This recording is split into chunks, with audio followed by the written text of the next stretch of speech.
Berdiri sejak tahun 2004, QLife Clinic hadir menjadi salah satu klinik pratama, pusat terapi komplementer dan perawatan paliatif di Surabaya.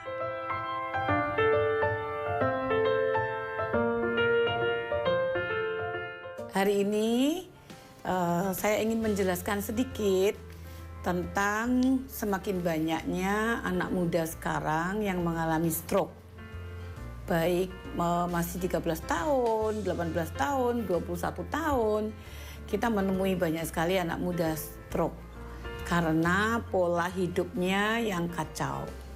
Nah, kita bukan hanya bicara stroke untuk orang tua, tapi anak muda, generasi penerus bangsa itu harus sehat. Jadi penyebab dari stroke itu sebetulnya sederhana. Tidak pernah olahraga pagi, kurang gerak, yang gerak cuma jari. Terus pola makannya snacking, kerupuk, apa saja yang enak, yang kriuk itu mereka semua suka. Apalagi kalau sampai main komputer, laptop, handphone nggak ada berhenti, nggak tidur malam. Kemudian pola makan sayurnya nggak ada. Dan itu sangat menyedihkan sekali.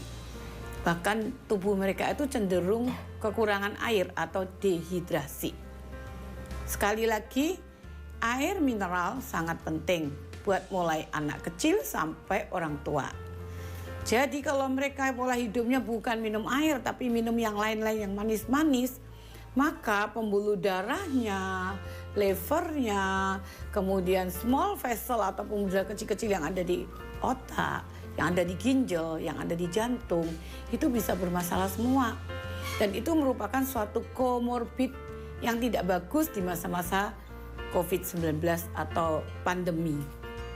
Pandemi saat ini sudah tidak sengeri daripada pandemi waktu varian Delta. Sekarang variannya udah berubah lagi ya. Kita dapatkan Omicron yang terakhir, Omicron XBB. Tetap yang namanya Omicron itu virus SARS-CoV-2 atau COVID.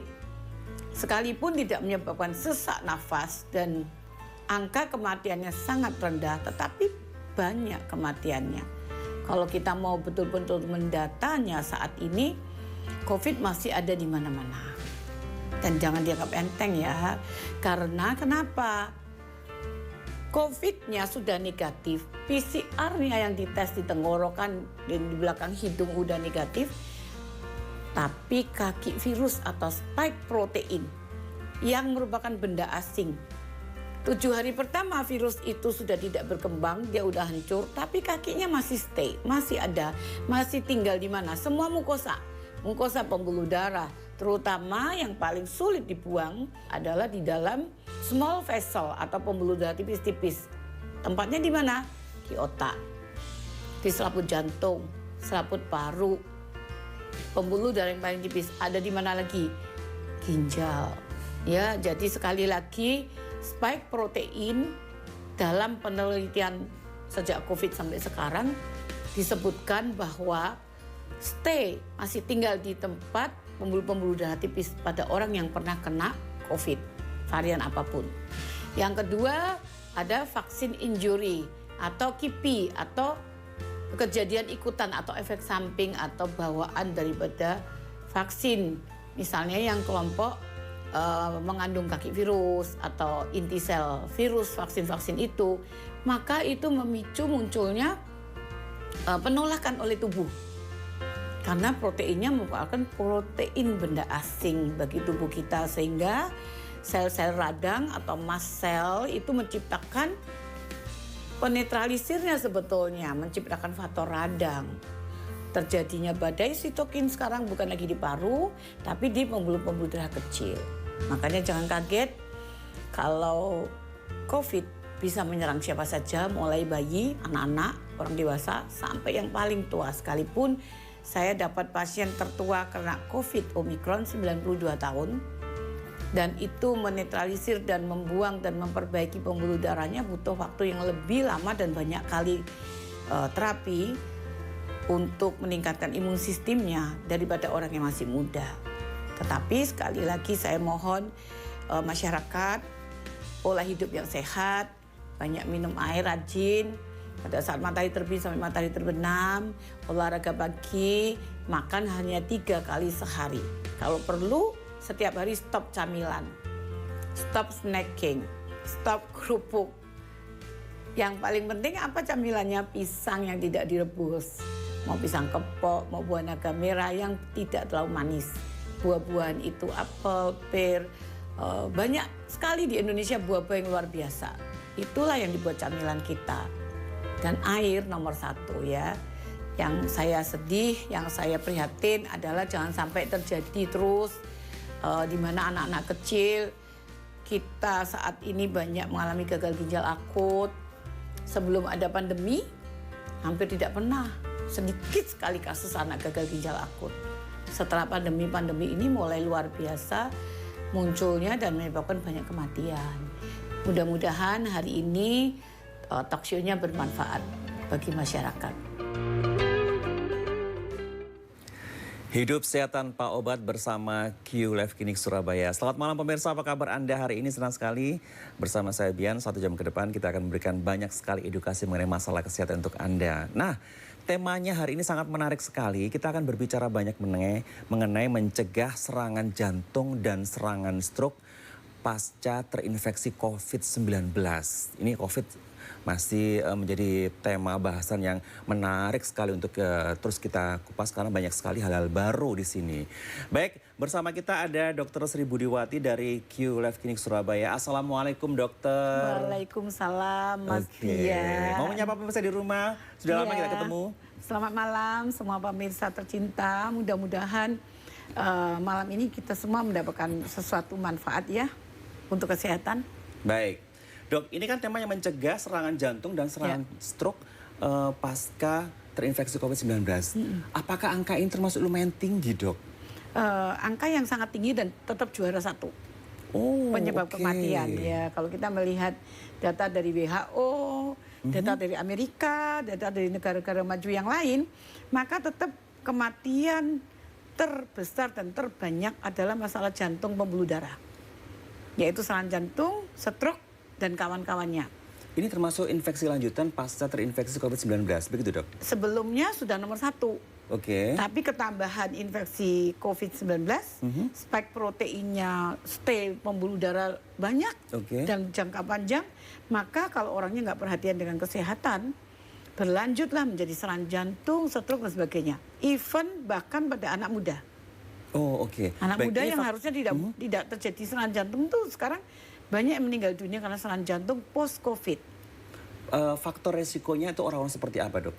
Sebetulnya kalau komorbid dan faktor risiko tetap sama dengan waktu zaman Delta, Wuhan dan sebagainya. Pada orang-orang yang punya kencing manis, sudah punya hipertensi, faktor penuaan, faktor kegemukan, metabolic syndrome, fatty liver, diabetes mellitus, autoimmune disease itu adalah komorbid yang berat kalau terkena SARS-CoV. Atau COVID-19. Tetapi pada kenyataannya anak muda yang nggak punya sakit jantung, yang sebelum sehat sekali sebelum terkena COVID, sedang dirawat di rumah sakit meninggal dunia masih muda. Nah kok bisa waktu dok? Delta itu. Kok bisa? Kenapa seperti itu? Nah kalau kita mau melihat kenapa seperti itu karena badai sitokin yang terbentuk. Nah kita melihat sekarang bagaimana data ini mengejutkan sekali dan seharusnya masyarakat itu aware. Jangan menganggap atau denial bahwa COVID itu udah nggak ada. COVID itu terus ada, cuman tidak sengeri pada saat varian Wuhan dan Delta. Karena Wuhan awal-awal panik semua karena nggak ada obatnya kan. Benar. Waktu Delta lebih parah lagi karena badai sitokin tempat dia membentuk lem itu tidak hanya di pembuluh darah tapi di paru-paru waktu itu.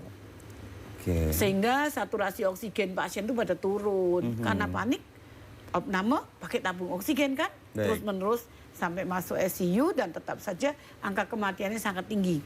Kesini berubah, variannya kan mutasi terus. Ini luar biasa loh. Bagaimana virus yang seharusnya 5-10 tahun baru mutasi, varian-variannya sekian bulan udah berubah loh. Virus-virus yang Omikron ini termasuk yang sebelumnya Delta.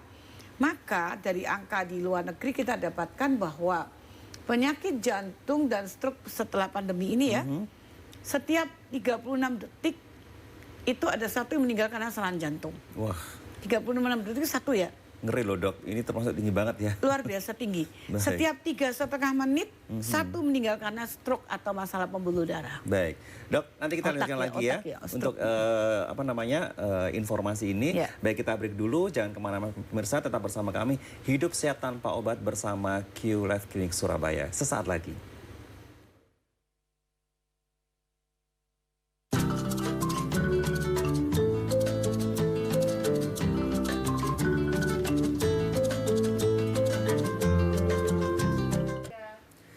Hidup sehat tanpa obat bersama Q Life Clinic Surabaya kembali bersama Anda, dan kita masih membahas mengenai mencegah serangan stroke dan jantung pasca terinfeksi COVID-19.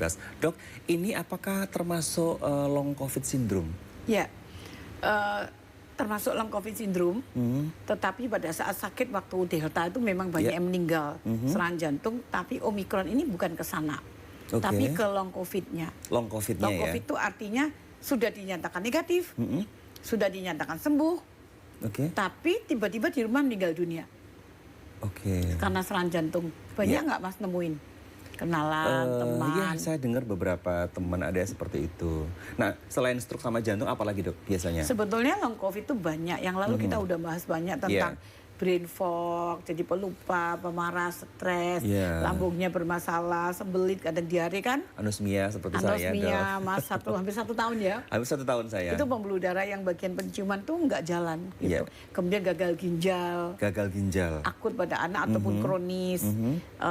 Diakui atau tidak itu baru muncul setelah pandemi. Pada anak-anak itu ya, gagal ginjal akut banyak yang meninggal. Kemarin sempat ramai ya dok ya, gagal ginjal Dan pada sampai anak sekarang ya. sebetulnya masih banyak, tetapi nggak terlalu dihebohkan ya. Jadi supaya nggak panik ya, yang penting sudah diatasi oleh pemerintah gitu.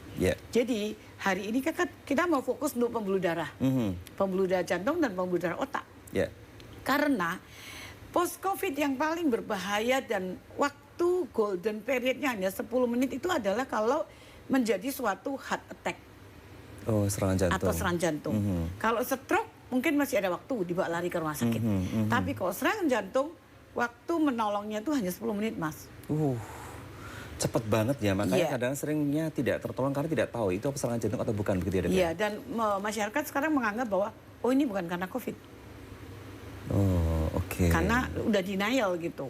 Kan nggak ada yang opname, nggak ada lagi wang-wing ambulan yang membawa begitu banyak jenazah yang bikin mengeri itu waktu itu. Nah dok, boleh dijelaskan lagi dok, kenapa sih bisa terjadi serangan jantung padahal itu dinyatakan sudah bersih ya COVID-nya ya? Jadi kalau kita bicara kita sembuh dari COVID, infeksi COVID itu kan sekarang ini evaluasinya kan kebanyakan hanya dari apa Mas?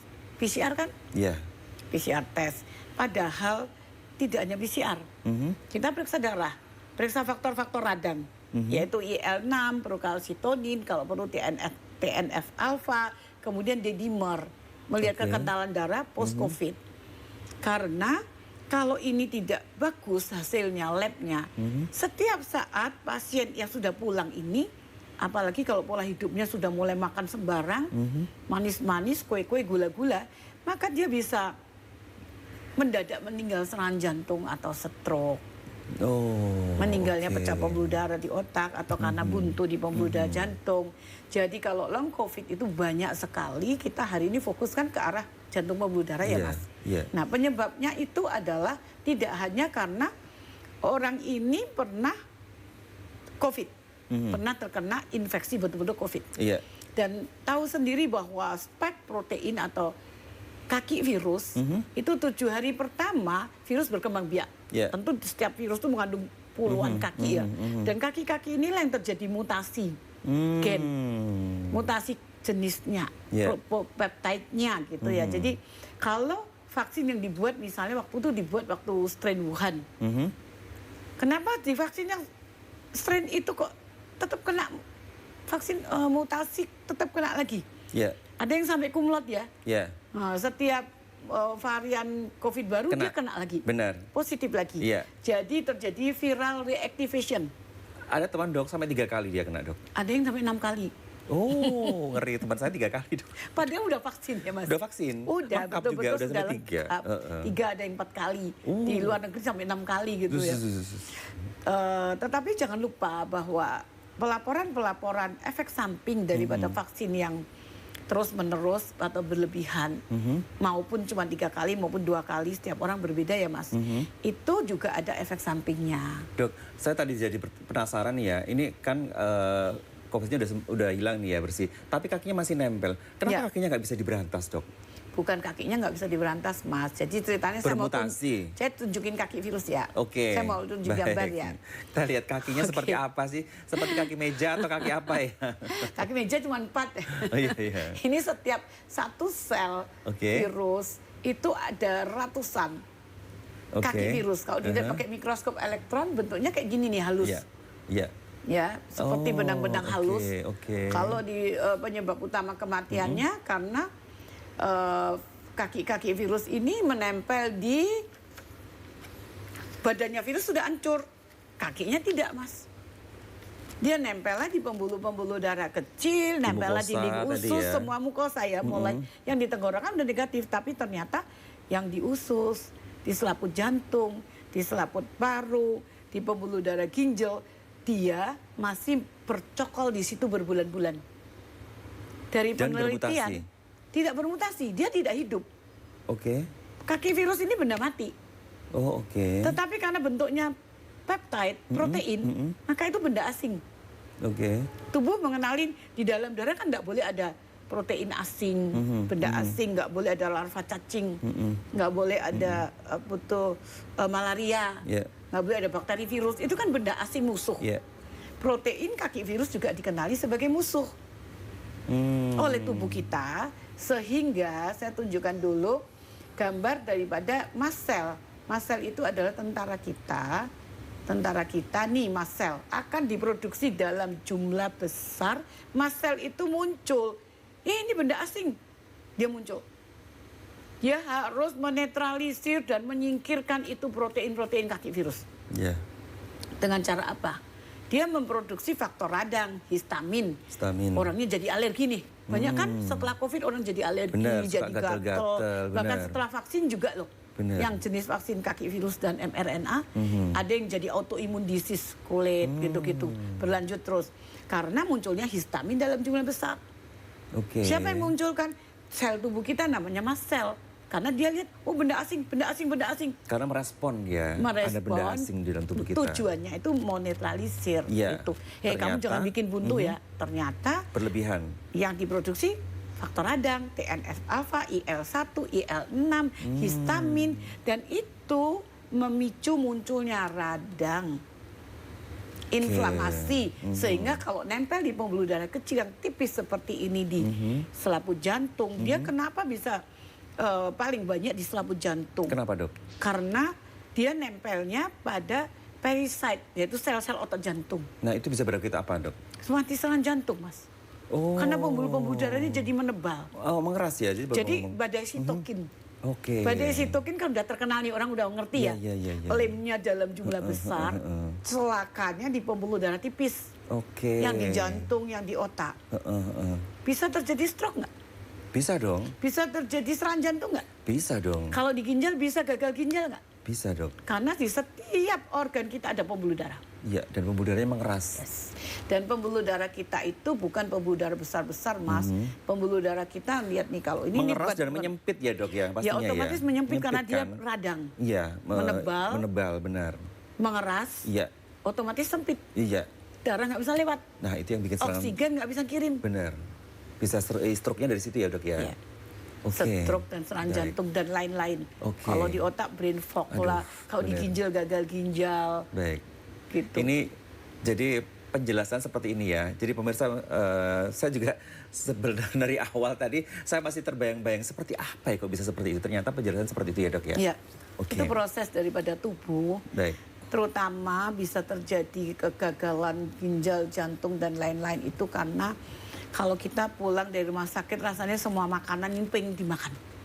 Ternyata? Karena nafsu makan udah muncul kan? Iya.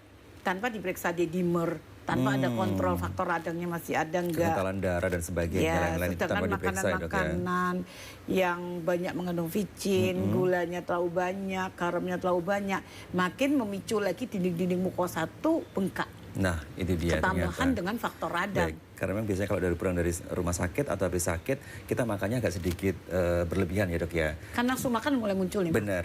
Kalau sembuh. Baik. Saya punya satu pasien, waktu itu COVID Delta, masuk di rumah sakit, di ICU dia bilang kanan meninggal, kiri meninggal, teriak-teriak. Dia itu bisa selamat keluar dari ICU, itu pun dalam kondisi masih positif. Karena ICU-nya penuh, HCU-nya penuh, dikeluarkan di kamar biasa, 1-2 hari sudah disuruh pulang, padahal duduk aja nggak kuat. Nggak ada tempat, Mas.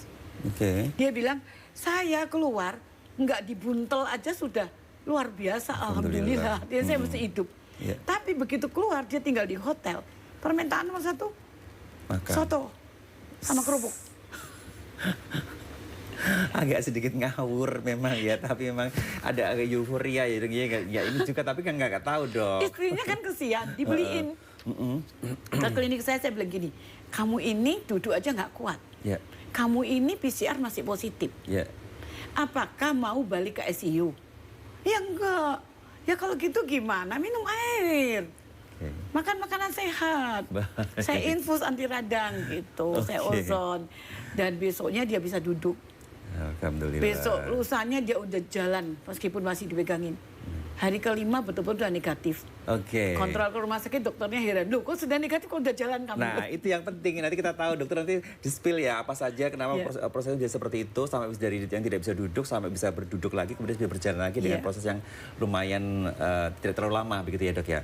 Baik, pemirsa Anda bisa mencatat untuk alamat praktek dari Q Life Clinic Surabaya ada di Ruko Villa Bukit Mas Blok RE nomor 8 Surabaya. Nomor teleponnya di 031 561 0127 atau di nomor WA di 081 33 22 14656 atau di 081 615 000 281 atau di 0811 370 1908. Dan jangan lupa Anda bisa nanti konsultasi bersama Dr. Sri Budiwati ada di nomor WA. Silakan Anda bertanya di nomor WA 081 651 7471. Saya ulangi ya.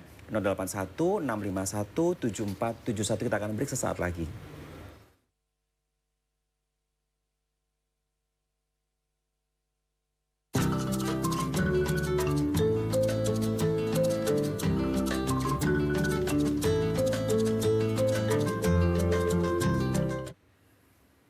Hidup sehat tanpa obat bersama Q Life Clinic Surabaya. Masih bersama Anda, masih bersama saya dan juga Dr. Sri Budiwati dari Q Life Clinic Surabaya. Dan Anda bisa bertanya lewat WA langsung sekarang boleh di 081 651 7471. Kita berbicara mengenai mencegah serangan jantung dan serangan stroke pasca terinfeksi COVID-19.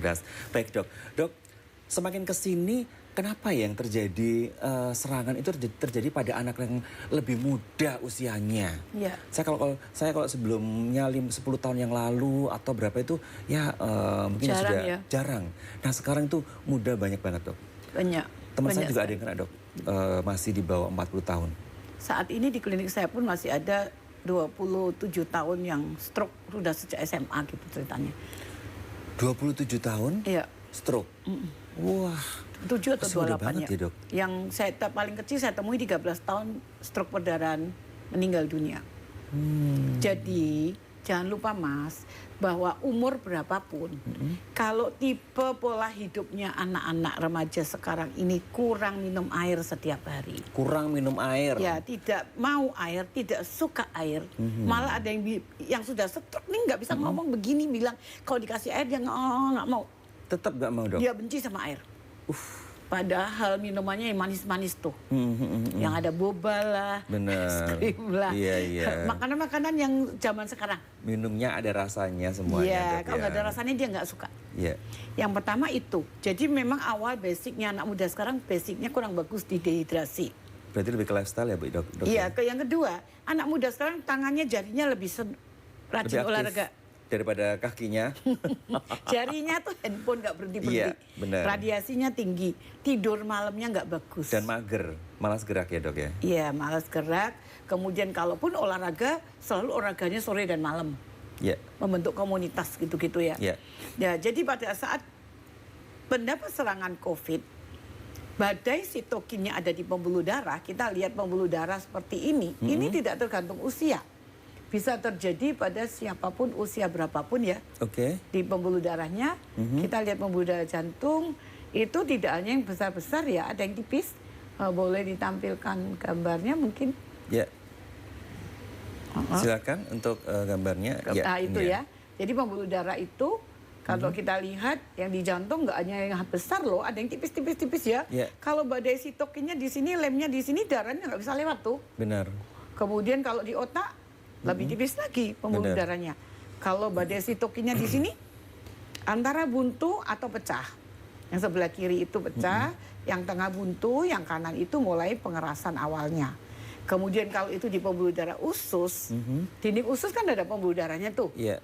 Pembuluh darah tipis-tipisnya pada buntu-buntu bisa BAB nggak? Susah Nggak ada dong. power dong. Iya, benar. Ya, jadi sakit lemah, kembung dan sebagainya. Kalau pembuluh darah ginjal yang kena, Gagal ginjal. gagal ginjal terjadi, kronis maupun akut.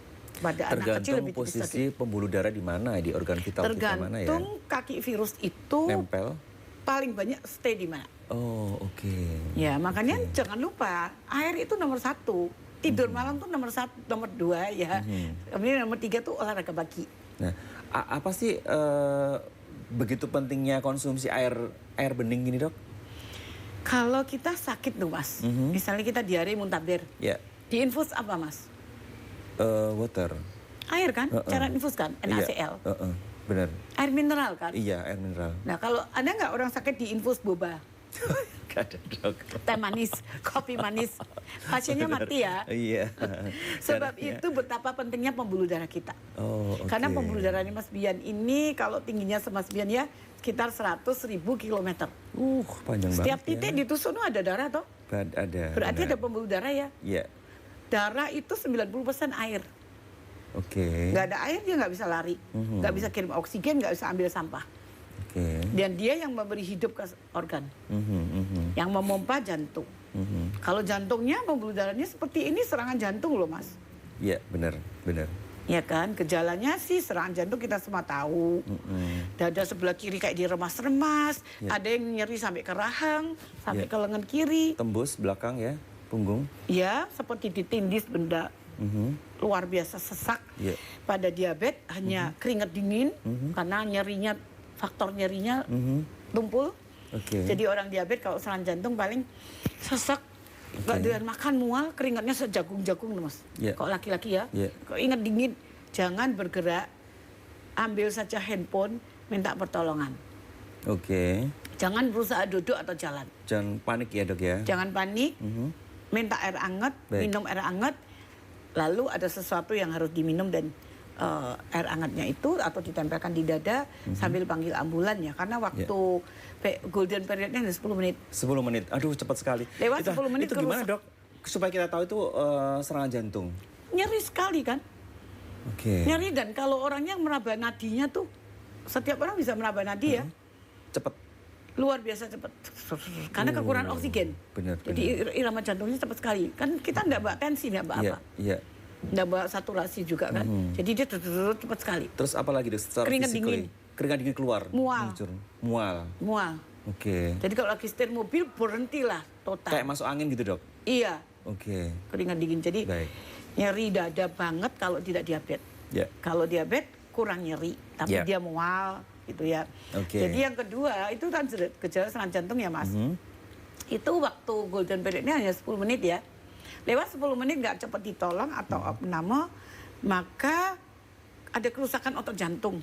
Baik. Sekalipun pacu jantung dikeluarin, ini semua dilakukan, tetap aja akan meninggal dunia karena Baik. kerusakan otot jantung ya. Saya sering membaca juga kenapa serangan jantung itu kadang-kadang orangnya udah terlambat, sudah nggak ada ketika dalam perjalanan menuju rumah sakit ya, Dok ya. Ya.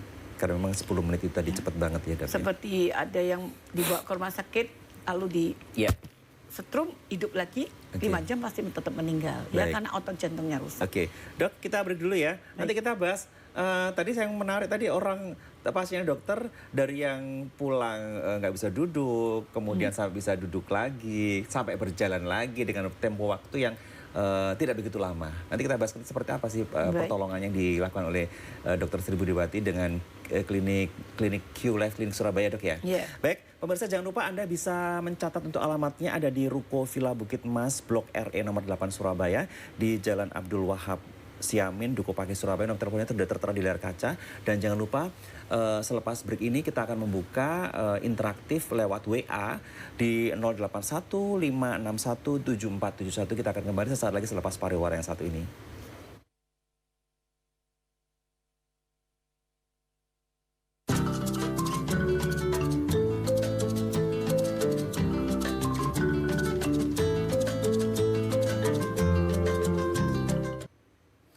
Baik, pemirsa, kembali lagi Hidup Sehat Tanpa Obat bersama Q Life Clinic Surabaya.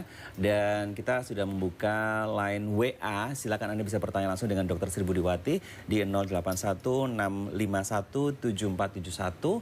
Dan Anda bisa bertanya mengenai tema kita untuk hari ini, mencegah serangan jantung dan stroke pasca COVID-19. Baik, dok. Ya. Kalau sudah seperti itu, kita kalau sudah terkena infeksi COVID, supaya tidak terjadi infeksi, kita kan membahas supaya dok ya, tidak terjadi infeksi lanjutan seperti serangan jantung, stroke atau apa tadi ada tambahan diabetes dan sebagainya. Itu seperti apa dok? Jadi solusinya itu sebetulnya saya kalau sudah pasien sudah kena COVID nih mas, saya akan memberikan infus anti radang. Infus anti radang? Ya, antiinflamasi. Karena semua COVID itu menimbulkan inflamasi atau radang, baik di dinding pembuluh darah, baik di dinding usus, semua mukosa ya mas. Saya akan melakukan infus ozon. Anti radangnya, kemudian dari darah, kemudian dari dubur juga. Dari dubur saya masukkan oksigen sama ozon. Kalau pasiennya udah sampai di dimernya tinggi, IL-6-nya tinggi, faktor radangnya tinggi, maka saya akan melakukan ozon yang namanya EBOO. EBOO? Ya, EBO ya. Kalau disebut sebagai EBO, pasiennya darahnya keluar masuk ke dalam tabung.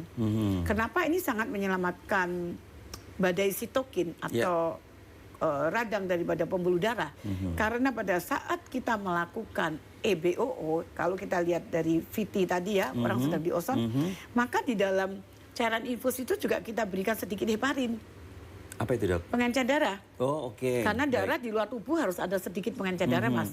Dan itu merupakan suatu keuntungan dan yang sangat penting buat mengatasi badai sitokin karena darahnya kental. Baik. D-dimernya tinggi. Sehingga pasien meskipun punya sakit jantung, pasien tertua saya 92 tahun, obatnya juga sudah 1 tas. Tapi alhamdulillah selamat gitu. Baik. Berarti dengan seperti yang kasus itu tadi ya? Ya. Seperti apa dok? Yang tadi pulang dari rumah sakit. Oh itu pasca dari Delta ada tahap-tahapannya ya, diobservasi dulu ya? Enggak, langsung kita infus ozon bubble, ozon rektal. Ozon bubble, ozon rektal. Kita grojok juga cara infus. Baik, dok ada yang bertanya nih dok. Ya. Apa namanya, apakah terapi ozon ini bisa dilakukan oleh orang yang sudah kena infeksi COVID, tapi dia tidak merasakan gejala-gejala seperti yang kita sampaikan tadi dok? Ya. Apakah bisa dok? Boleh saja. Apa fungsinya? Jadi pada orang yang post COVID merasa tidak ada long COVID haul, tidak ada gejala long COVID, nanti di klinik kami kan kita lihat dulu profil darahnya 1 tetes bagaimana tuh. Ya. Kelihatan kok masih lengket atau tidak. Hanya dengan 1 tetes darah? Iya. Itu observasi? Iya, pasiennya live juga blood lihat sendiri analysis. tuh. Ya, live blood analysis ya mas. Lalu kalau memang darahnya masih lengket, saya juga periksa dengan kuantum untuk mengetahui fungsi-fungsi levernya, bagaimana ada fatty liver enggak, ada masalah di sampah di ginjal enggak, kelihatan semua dari pemeriksaan di tempat kami. Kalau mau pemeriksaan di laboratorium bisa kan? Saya bisa kirim periksa D-dimer, IL-6, prokalsitonin, maupun beberapa pemeriksaan yang lain. Kalau cuma mau memperbaikin, kita bisa melakukan aja yang beberapa kali saja kok. Nggak perlu sampai 10 kali, 8 kali nggak perlu. Baik. Ini ada yang bertanya, dok saya kena diabetes sudah sejak usia muda. Nah sekarang sih dia sudah mulai makannya, udah mulai diatur lah dok ini. Ya. Apakah saya masih bisa gula darahnya tidak bisa naik turun gitu loh, maksudnya stabil gitu loh. Apakah dengan terapi ozon itu bisa distabilkan begitu dok? Ya, jadi terapi medical ozone ini benar-benar juga bisa membuang gula yang berlebihan di dalam darah. Caranya seperti apa dok? Kita lakukan ozone bubble, infus, kemudian kita lakukan EBOO. Yang pakai tabung dialiser, saya boleh ditampilkan gambarnya itu, boleh sambil duduk, boleh sambil tidur. Nah, kita lakukan 60 menit sampai 90 menit. Biasanya gula darah misalnya 300 lebih nih, turun tinggal 100 berapa. Kalau setelah dibuang dengan cara EBOO, ya dikasih anti radang. Karena sebetulnya medical ozone itu kan merupakan kombinasi daripada ozon 0,5% bersama oksigen. Sebenarnya ada berapa macam terapi ozon sih dok? Terapi ozon itu tergantung kondisi pasien. Ada ozon infus, hanya sebagai antivirus, antibakteri, anti jamur kan. Ozon itu kalau dimasukkan ke dalam tubuh dia berfungsi sebagai antivirus.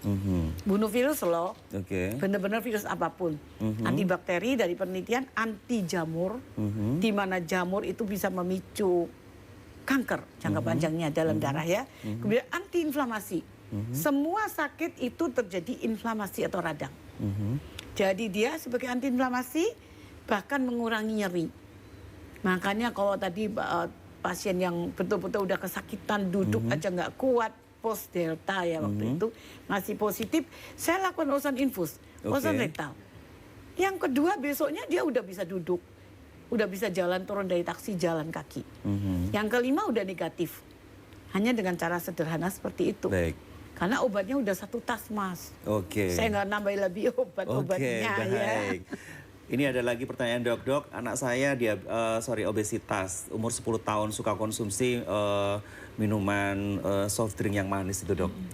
Ini memang belum ada tanda-tanda semacam diabetes dan sebagainya. Apakah dengan terapi ozon ini bisa anak saya nanti bisa mungkin lebih kurus ini kayaknya, bisa lebih kurus dan pola makannya bisa dijaga dengan terapi ozon ini dok? Ya biasanya anak yang obesitas itu dipicu mungkin karena faktor alergi ya. Ke dokternya kadang-kadang dikasih steroid, asma, kasih obat golongan steroid, sehingga terjadi kekacauan hormon karena steroid itu dan menjadi obesitas. Memperbaiki dengan terapi ozon itu saya mulai bayi pun saya lakukan. Berarti aman ya terapi sangat ozon aman bayi. Karena kan sekali lagi nih saya munculkan nih. Jadi oksigen dan ozonnya itu hanya 0,5%. Sisanya adalah oksigen dan dimasukkan ke dalam darah melalui cairan infus. Tidak mungkin terjadi emboli kan mas? Emboli udara juga nggak ada. Gitu. Jadi sangat menolong, sangat memperbaiki dengan cepat dan sangat aman bahkan untuk anak-anak. Baik. Ini ada lagi dok, saya umurnya 60 tahun, saya mengalami stroke dan kondisi saya masih belum stabil. Ini tangan sama kakinya agak sedikit susah untuk bergerak. Apakah dengan terapi ozon itu bisa mengembalikan kondisi saya seperti semula? Kalau dari sejak tahun 2008 sampai sekarang mas, bahkan sebelum pandemi dulu, orang-orang yang stroke, bukan perdarahan ya, stroke pembuntuan. Nah itu cepet banget bisa pulih. Cepet banget bisa pulih. Bahkan yang sudah 2 tahun di tempat tidur, diajak ngomong nggak nyambung. Saya baru melakukan berapa kali, saya bantu juga dengan akupunktur pads yang seperti saya pakai ini. Keempat kalinya ngobrol loh sama istrinya nyambung. Sudah kuat jalan meskipun masih dituntun latihan fisioterapi. Itu yang sudah 2 tahun di tempat tidur loh ya. Apalagi kalau kasus-kasus baru cepet banget pulihnya. Nah ini satu lagi pertanyaan lagi menarik ini. Saya menderita jantung koroner, apakah dengan terapi ozon saya bisa keluhan saya untuk jantung koroner ini bisa berkurang atau hilang sama sekali? Jantung koroner tadi kan pembuntuan pembuluh darah nih. Nah itu kan adalah radang tuh. Nah, radang kan inflamasi kan. Nah kalau inflamasi itu bisa nggak dikasih antiinflamasi? Pasti bisa loh. Lama-lama plak-plaknya ini akan larut. Yang makan itu sel darah putih yang sudah aktif. Namanya makrofag. Dia akan mengangkat. Mengikis pelan-pelan begitu ya? Iya, larut gitu ya. Bukan dikikis kayak pisau gitu. Larut. Sehingga dinding pembuluh darahnya jadi normal lagi. Dan tidak mengeras lagi? Dan tidak mengeras lagi. Bisa elastis lagi ya dok ya? Bisa elastis, tentu ada tambahan misalnya omega 3 gitu-gitu Mas. Baik. Yang penting tuh dibersihkan dulu. Oke, dengan terapi ozon, darah kita pasti bersih ya dok ya? Kalau darah bersih, berarti kita sehat ya dok? Iya dong. Oke, kalau baik. darahnya penuh dengan sampah, nah itu dia. buntu-buntu di mana-mana, Baik. jadi penyakit dong Mas. Iya, benar. Baik, dok, kita break dulu. Nanti ada katanya ada informasi menarik yang berhubungan dengan pets gitu ya Iya, dok ya? boleh. Bukan pets tablet ya, tapi pets apa nih? Pets untuk kesehatan. Kita nanti akan bertanya dengan Dr. Sri Budiwati dari Q Life Clinic Surabaya. Kita akan kembali sesaat lagi selepas pariwara yang satu ini.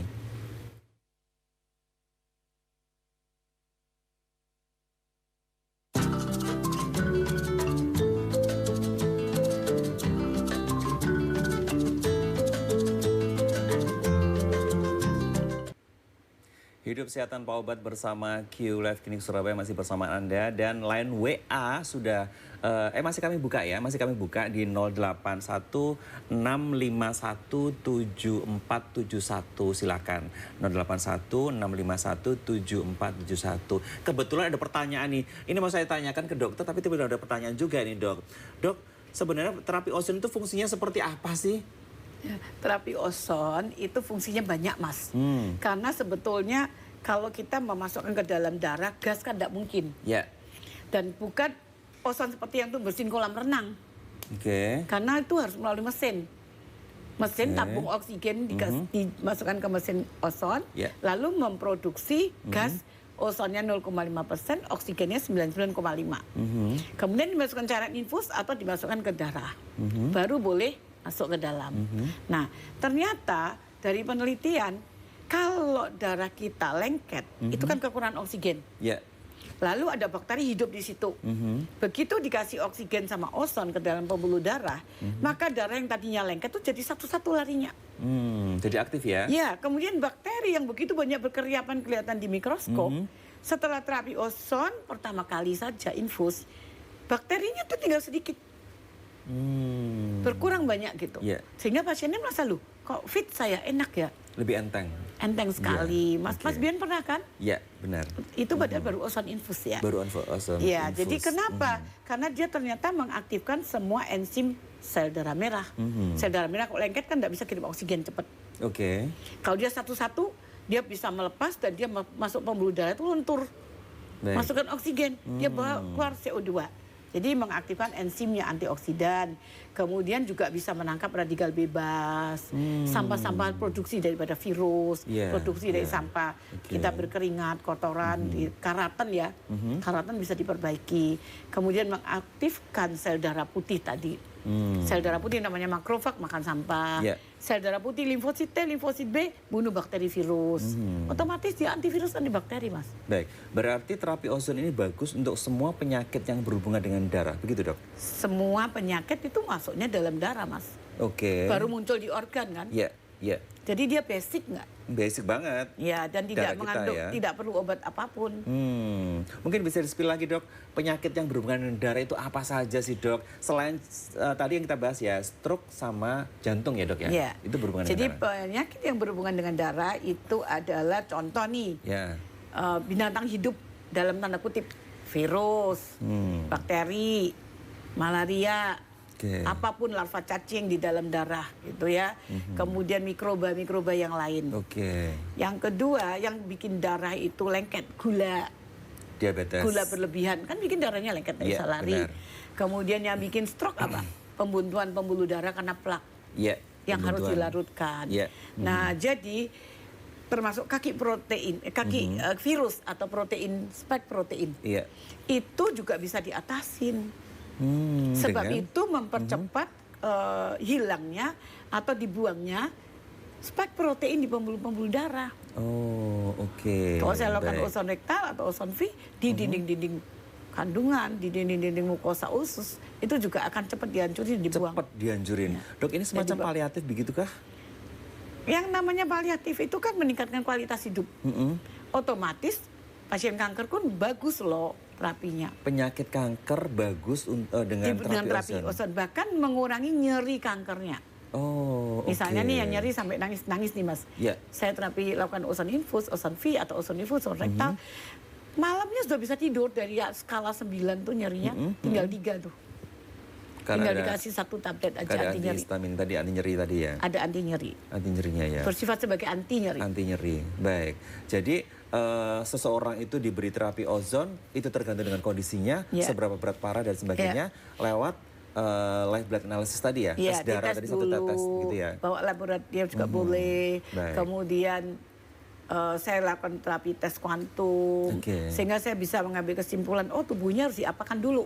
Ini tidak pakai obat tapi dengan terapi ozon tapi kok bisa jadi menyehatkan ya dok ya? Ya kan dikasih oksigen. Apalagi kalau pakai obat ya dok, tambah cepat ya berarti ya dok Saya ya? hanya nambah vitamin aja. Oh vitamin? Iya. Oke berarti... Misalnya omega 3 ya. gitu, suplemen gitu Suplemen, aja. ya. Yang Oke. butuh loh ya. Ya. Yang nggak butuh saya nggak kasih. Baik, sekali lagi ini klinik, ini medis karena ini dokter. Ya. Bukan alternatif ya dok ya? Bukan. alternatif. Saya dari UNER loh. Oh, Oke, dari Alumni UNER. Alumni kedokteran UNER Iya. ini ya. Baik, dokter untuk buka prakteknya setiap hari apa dok? Klinik kami itu Senin sampai Sabtu, asal tanggalannya tidak merah ya Mas. Ya, asal Jam tidak 8 merah. pagi sampai jam 5 sore. Baik, di alamatnya di Ruko Villa Bukit Mas, Blok RE nomor 8 di Jalan Abdul Wahab Siamin, Dukuh Pakis, Surabaya. Iya. Nomor teleponnya 031 561 0127 atau 081 3322 14 656, 081 615 281 atau 0811 370 1908. Di layar kaca sudah tertera, boleh di foto besok atau kalau ada waktu boleh konsultasi lewat nomor yang sudah tertera di layar kaca. Kita masih ada informasi menarik untuk Anda, jangan kemana-mana, tetap bersama kami. Sesaat lagi kita akan kembali.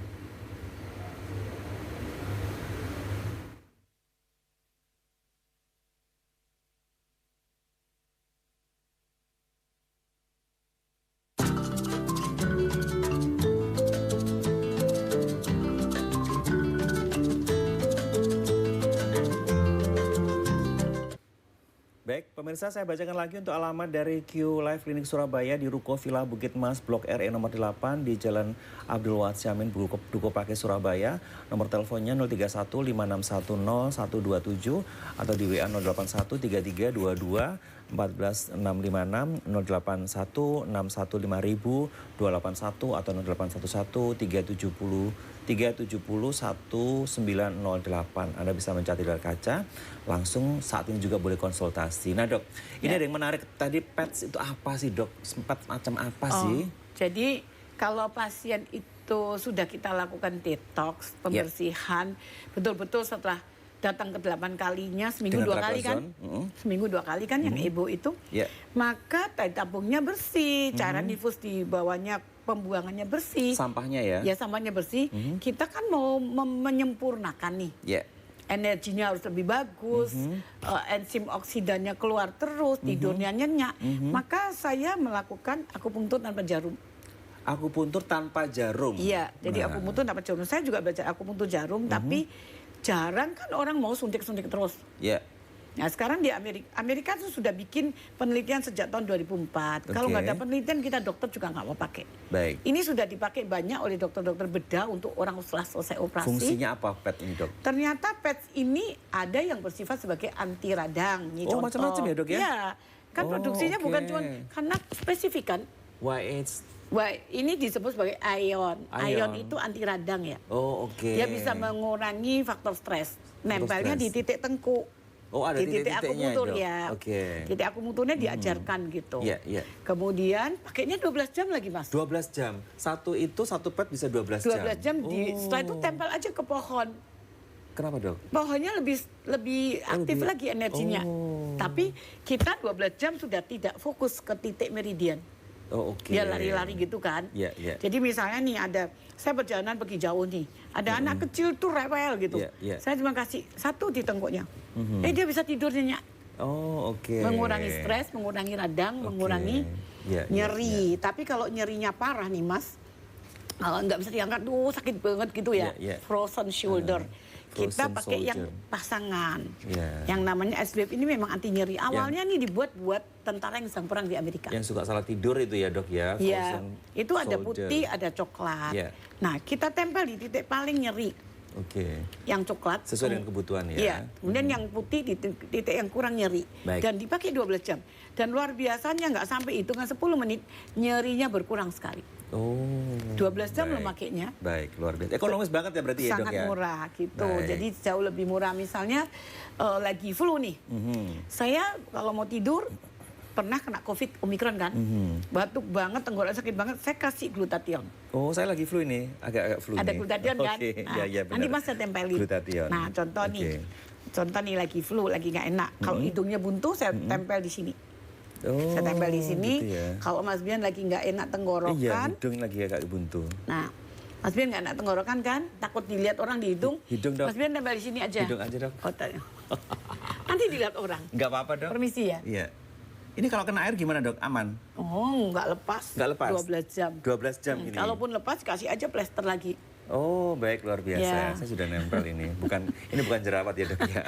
Tempel di sini atau di sini bisa, Mas. Oh, bisa Untuk ya? tenggorokan Ini nanti nyeri. bisa dipindah sini ya? Iya, dan Oke. harganya sangat murah kan, Oke. 12 jam pakainya. Baik, Dok, kayaknya mepet banget nih waktunya Iya. nih. Ini pemirsa mesti menantikan tips dari dokter. Oke, Ya. baik. Jadi, tips dari saya itu selalu sama, karena Ya. tubuh kita tuh sama. Kalau kita mau sehat, yang kita makan harus dipikir dong. Oke. Kan jangan semua makanan dimasukin ya. Ya. 3 kali sehari makan, jam 7 sampai jam 9, jam 12, jangan lewat jam 1 ya. Ya. Setelah sholat maghrib jam 6 sampai jam 7. Oke. Dengan komposisi, saya mau ditampilkan gambarnya, komposisi nutrisinya itu seimbang. Oke. Airnya aja satu hari tuh lihat 8 gelas. Ya. 200 cc kali 250 cc kali 8 kan 2 liter. Benar. Daytime matahari terbit nih. Pagi sampai maghrib itu sudah 8 kali minum. Baik. 250 cc, kemudian komposisi dari nasinya 40% nasi. 40% sayur, Ya. buah sebelum makan, dan sisanya 10% ada daging dan lemak baik. Baik. Gitu Lebih ya. bagus lagi airnya adalah nano ya, Dok ya. Iya, nano teknologi ini keren banget, masuk sel langsung. Oke. Kemudian manajemen stres. Oke. Apapun yang dihadapi, kalau darah kita nggak lengket, kita nggak marah loh. Kita Baik. bisa ngatasi masalah dengan baik. Dan sekali lagi, jangan lupa olahraga pagi dan tidur malam yang nyenyak. Baik, terima kasih dokter. Lengkap sekali informasinya. Mudah-mudahan bermanfaat kita semua. Terima kasih banyak. Sukses selalu. Terima kasih pemirsa sudah menemani kita jam terakhir ini. Mudah-mudahan bermanfaat untuk kita semua. Saya Bian. Terima kasih atas kebersamaan Anda. Selamat malam. Wassalamualaikum warahmatullahi wabarakatuh.